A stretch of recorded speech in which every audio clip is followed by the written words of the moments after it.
Hi, I'm Melanie Denton Dombrowski. I'm the owner of Salisbury Eye Care and Eyewear, a practice that I started cold in North Carolina 4 years ago. Last time I told you a little bit about my YouTube channel and how I started it and why I started it, and I encourage you to start thinking about your own YouTube channel and who your audience is going to be and what you want to accomplish. Today I want to tell you about some of the equipment that I use to film my videos and some of the software that I use as well and how that process went. Okay, so I shoot my videos on a Canon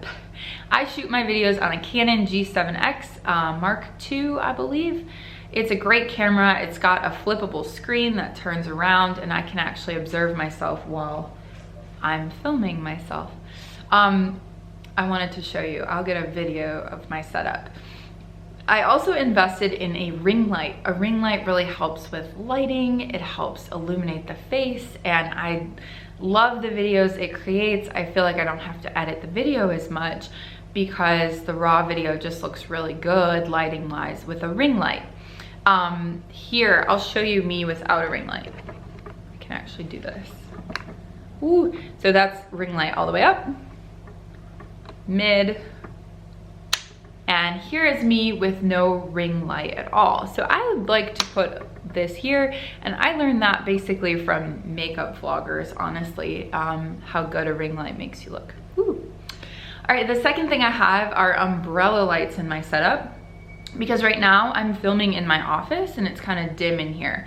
If you go to my YouTube channel, you'll see that a lot of my videos are done in the front room in our optical. And for those videos, a lot of times I do not have to do any extra lighting because it's so light and bright in there. Depends on where you're gonna shoot. You know, you have to think about your backdrop, what you're gonna do, but think about the lighting, and you can certainly get umbrella lighting on Amazon fairly cheap, and it works really, really well.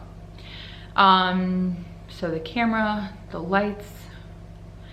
The third thing about shooting is you really have to get used to seeing yourself on camera and hearing yourself talk. You have to kind of figure out where to look in the camera, you have to organize your thoughts, which I'm not always the best at doing.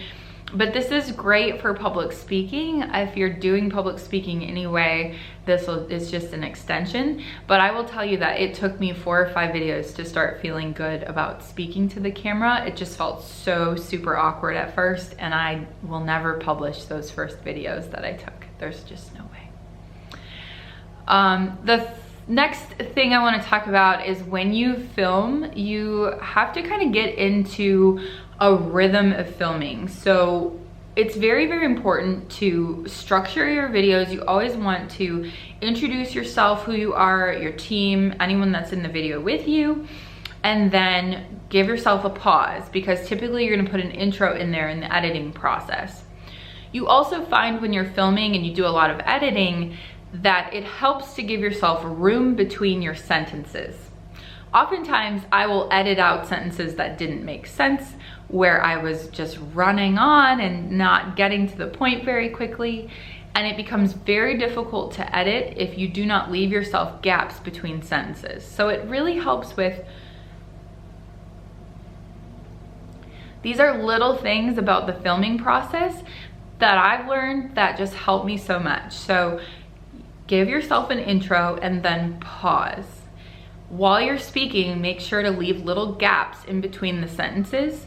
If you do mess up, just stop, gather your thoughts, and start filming again. Just start back up in your sentence. Don't turn off the camera and oh my goodness. I just keep on going, because when you're in the editing room, it helps to have one shot and you can just kind of take out the parts that are not necessary. The next thing is to organize your topic beforehand. I'm not always the best at that. That's why this video probably went to equipment, and I should have talked about this other stuff first, probably. And so those are kind of little tips for you on YouTube. I hope that helped.